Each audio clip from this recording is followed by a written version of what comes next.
If it feels like your headaches always start in your neck, stop scrolling. This video is just for you. As someone who's been in practice for more than 10 years, seeing a few thousand patients, I see headaches every single day with our patients. Cervicogenic headaches are headaches which originate from your neck, the cervical spine. This can be due to irritation of the nerves in the area, which starts to affect the muscles, which leads to further pain signals being sent.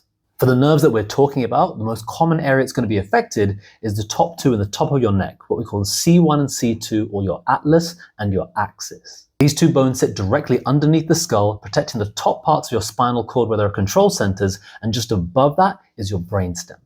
If there's a misalignment of these joints due to accidents and injuries, postures, habits, and then further irritated and made worse by our stress and our fatigue, it can start to irritate those nerves, which can start to send more pain signals. And as I mentioned, that can affect those surrounding muscles. They then start to send more pain signals as well, leading to this headache going around and up your head.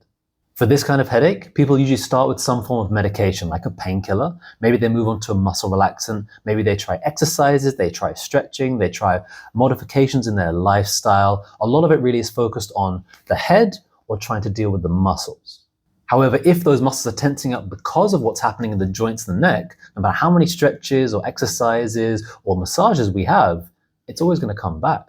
Another approach to this, particularly if you've already tried the medication, you've tried all these different muscle techniques, would be trying to evaluate what's happening in the neck, particularly those upper joints, and how those nerves may be irritated, which may be leading to those muscles tensing, even though we keep trying to do things to relax them.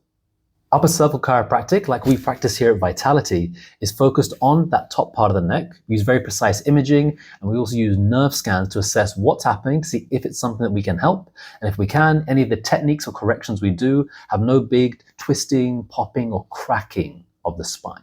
So if you've been experiencing cervicogenic headaches on a chronic basis, you've tried medication, you've tried different muscle techniques, but it still keeps coming back, then maybe what's happening at the top of the neck could be that missing piece. If you suffer from these kind of headaches, comment down below about your experience and I'll try to answer any questions you have and follow for more information like this.